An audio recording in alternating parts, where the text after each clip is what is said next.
Oke guys, maaf untuk eh, hari ini aku tiba-tiba nge-streaming, nggak nge-streaming, aku kayak nge-record ada sesuatu yang menarik di Twitterku kelewat dan aslinya ini udah aku mau bahas, nggak sih, ini panas dari oven.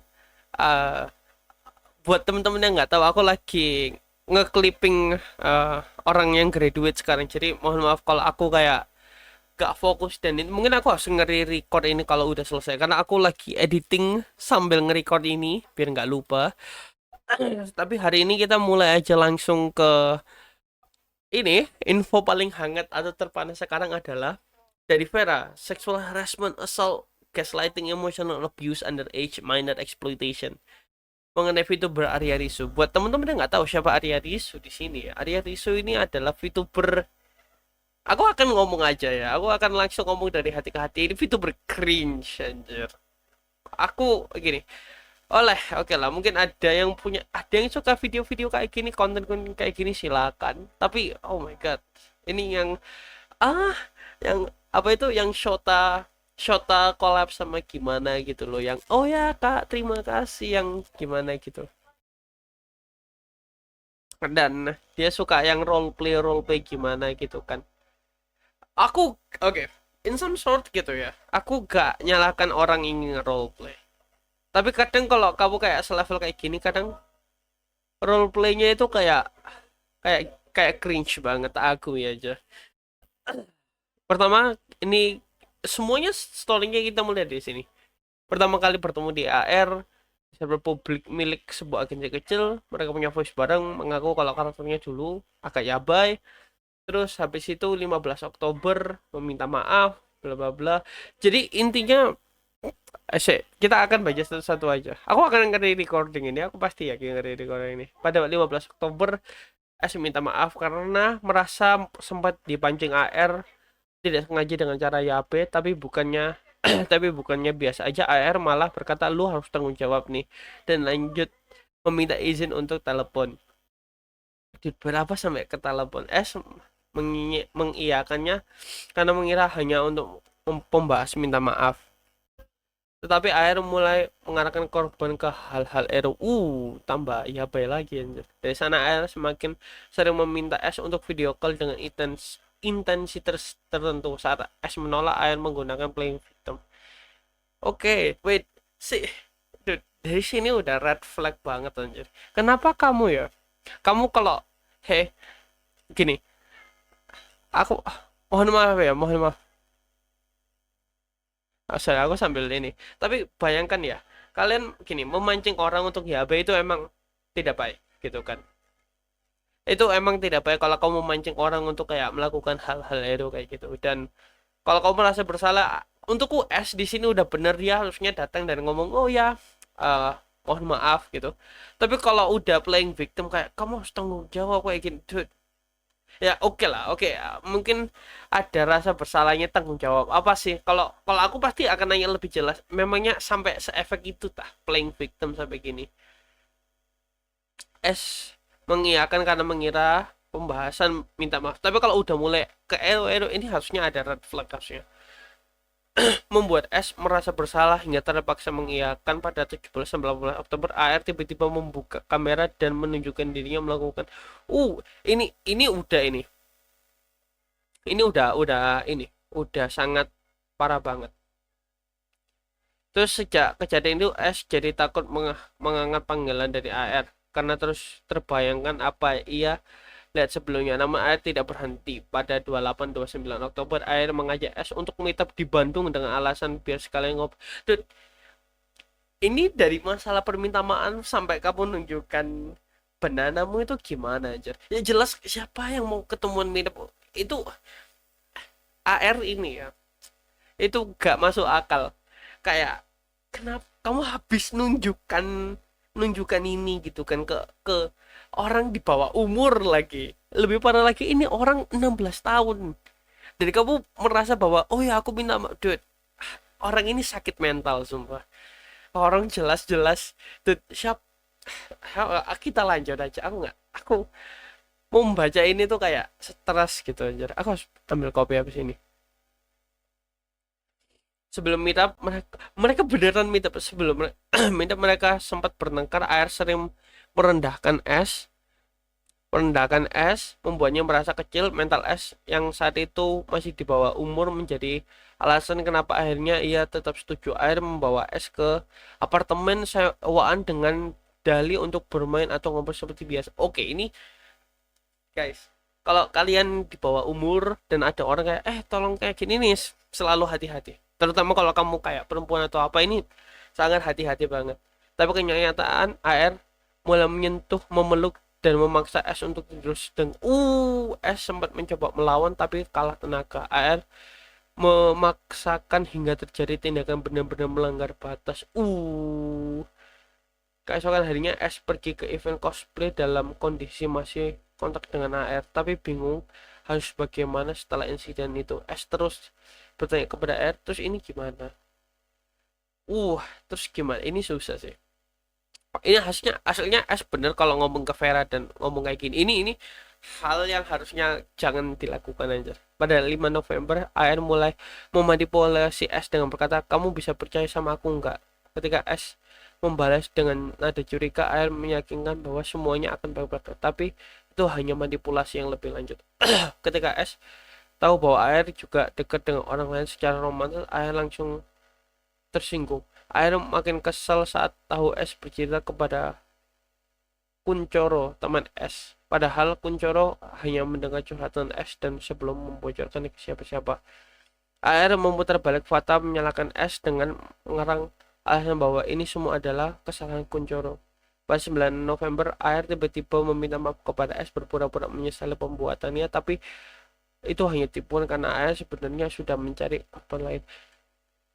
Itu sangat kedengaran sekami aja. Kalau kamu, ya aku nyesal dan gimana, dude. Orang ini loh, AR sangat parah banget aja.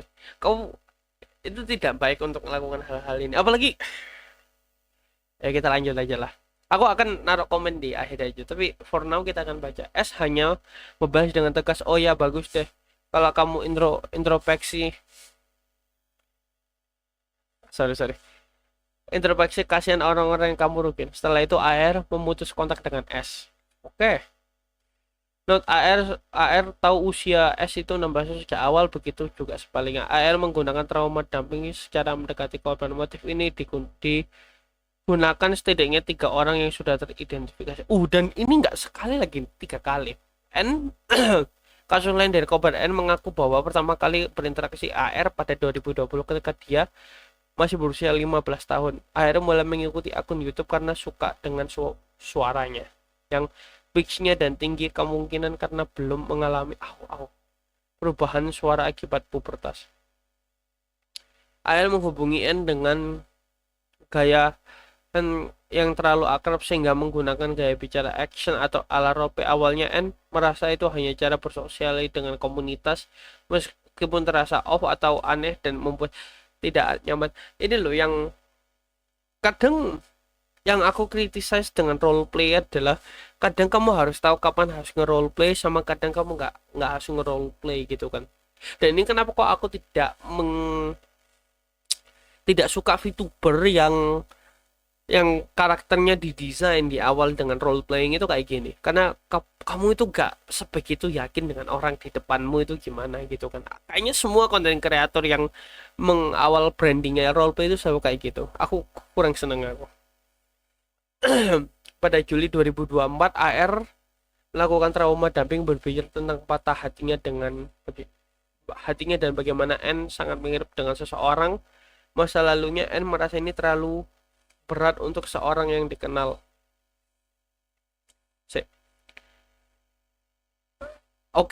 Trauma dumping terkenal. N juga mengingat AR sempat membahas masalah dengan komunitas VTuber, mengeklaim tidak mengerti banyak orang berbicara buruk tentangnya. Namun dari nada pembicaranya, AR nampaknya tidak merasa bersalah atas tindakannya masa lalu. Ketika N mengungkapkan bahwa dia sudah menikah, AR mulai memanggilnya Nesan, kakak perempuan. What the fuck? Meskipun tetap menunjukkan karakter ketertarikannya, membuat N semakin tidak nyaman. Kayaknya itu ya. Di sini kan N kan juga itu ya. Oke, oke. Jadi ini kayaknya menggunakan alasan, oh udah nikah biar biar AR menghindar tapi masih dikejar. Oh, jadi ini loh. N merasa perilaku AR semakin tidak pantas, terutama setelah menyadari alasan utama AR tertarik karena dia terdengar seperti lolis sebelum pubertas. Mulai terjadinya rencana collab di bulan Agustus, N merasa tidak nyaman memutuskan untuk ghosting AR dan menghindari interaksi lebih jauh. Setelah melihat pengakuan-pengakuan korban lain di medsos, N akhirnya menyadari pola perilaku bukan kebetulan. Pengalaman ini memberi kejelasan bahwa syarat perasaannya tidak salah dan tidak gila karena merasa tidak nyaman sejak awal. Aku nggak tahu si Air beneran nyinggung siapa lalu ditus ceritanya dan atau dari awal memang halu bikin cerita bohong sambil nyari pitik ke cewek. Apa ini? Terus ini jawabannya. Oke, oke.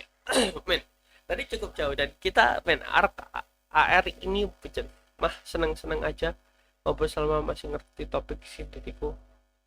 Bagus lah kalau gitu. Aku soalnya pernah kena drama gara-gara suka ngomong. Karena gara-gara kamu suka ngomong, dude, bukan masalah kamu suka ngomong, dude. Gara-gara kamu ngemanipulasi orang dan kayak nge-twist ceritanya. Dan bahkan kamu sampai itu bukan gara-gara kamu suka ngomong. I mean, aku paham kalau ada orang gak suka kalian gara-gara ngomong ya. Karena aku kadang kadang aku kena, tapi orang pasti ngehindari kamu itu pasti ada alasan aja, bukan gara-gara itu doang gitu maksudku. Bah, kok bisa padahal ngobrol santai aja, tapi kalau zaman sekarang orangnya kayak di komunikasi sensitif banget, jadi susah dekat apalagi diajak kalau kok iya bener banget. Aku pernah mau ngajak kalau cewek cowoknya ngedrama hati. What the fuck do you mean? Gini, aku yakin kalau kamu dengan niat baik ya. Aku yakin tuh oke, dari percakapan ini kalau aku yakin kalau teman-teman itu punya niat baik jelas dan itu ke orang gitu ya, harusnya nggak ada masalah harusnya. Tapi kalau kalian tuh kayak AR ini, Arya Risu ini, penuh dengan masalah kalau kamu berusaha ngajak collab. Oh, terus ini pagi sebelum ini aku minta maaf dulu atas hal yang terjadi, tapi karena masalahnya udah membesar, aku juga pengen tahu apa yang kamu pinginin. Katanya kamu minta tanggung jawab dan di sini aku mau coba bertanggung jawab, tapi ada yang harus aku lakuin dan apa yang harus aku penuhin. Tolong jawab. Itu oh, kalau masalahnya nggak besar-besar, iya kan, kata-katanya loh. Karena masalah ini udah membesar, dia kena tangkap dan ketahuan gitu kan. Kayaknya kalau ini nggak pernah ketahuan dia nggak akan pernah ngomong gini kan. Pendapat apa yang aku gini, setelah aku lihat ini ya, pendapat apa sih yang aku punya buat ini kan, jadi mengasih tahu bahwa satu, hati-hati sama VTuber yang tiba-tiba nge-DM kamu, terutama kalau viewerku yang perempuan ya, selalu berhati-hati dengan laki-laki kayak AR gini, terutama kalau kamu ikut dunia komunitas cosplay, anime, VTuber apapun itu, selalu hati-hati aja. Karena kita nggak tahu orang aslinya itu bagaimana, mungkin dia ini orangnya santai, orangnya gimana, tapi kita di belakang itu kita nggak beneran tahu siapa itu mereka gitu kan. Apalagi kalau mereka kayak gini yang kasusnya AR sampai megang kamu dan meet up dan lain-lainnya, kalau kalau itu bukan temen dekatmu dan kamu gak pernah kenal orang ini dari awal gitu ya, dan kalau udah seperti main role play dan udah mulai yabe-yabe dan itu itu hati-hati aja. Dan kalau bisa kalau udah mulai yabe dan udah mulai keluar garis ya, jangan ditoleransi, langsung dihadang dan ngomong, hey aku nggak seneng ini, langsung kasih tahu kalau kamu nggak nyaman. Dan usahakan jangan kamu yang malah narik gitu ya. Intinya ini semua bisa dihindari kalau teman-teman kita semua itu punya sedikit apa ya, insting untuk lari. Aku nggak nyalakan S ya, karena S ini dimanipulasi sama AR, dan apalagi S ini masih umurnya 16-15 tahun, dia masih belum punya insting ini gitu kan. Tapi karena ini udah zaman sekarang, aku harap kasus-kasus ini teman-teman bisa pelajari lebih lanjut dan tidak kena gitu kan, karena ingat, internet itu sesuatu yang menakutkan dan juga baik. Kadang kita bisa ketemu orang-orang yang kita seneng dan bahkan ketemu hal yang baru, tapi juga bisa menjadi downfall atau tempat yang jelek gitu kan. Jadi hati-hati aja. Mungkin itu aja. Dan good luck buat Arya Risu. Kita akan lihat responnya seperti apa, karena dalam recording ini dia belum ada respon, dan seperti katanya karena udah membesar akhirnya ketahuan. Mungkin itu aja. Kalau aku ada banyak salah kata, aku ngerjakan pagi ini ya, sorry. Jadi aku punya banyak masalah. Dan aku juga ngeklaim orang graduate. Kok mau kalau aku kedengaran sedikit capek. Tapi ya mungkin itu aja. Aku aslinya ada video lebih lanjut yang aku mau bikin, tapi for now ini dulu. Aku mau tetap lanjut content creation di channel ini. Hanya aja aku perlu waktu untuk, aku perlu bisa menyeimbangkan channel A sama channel B, itu adalah bahasaku. Harusnya kalau itu udah bisa, mungkin channel ini akan lebih lanjut lagi. Mungkin itu aja. I'm going to see you guys later. Bye bye.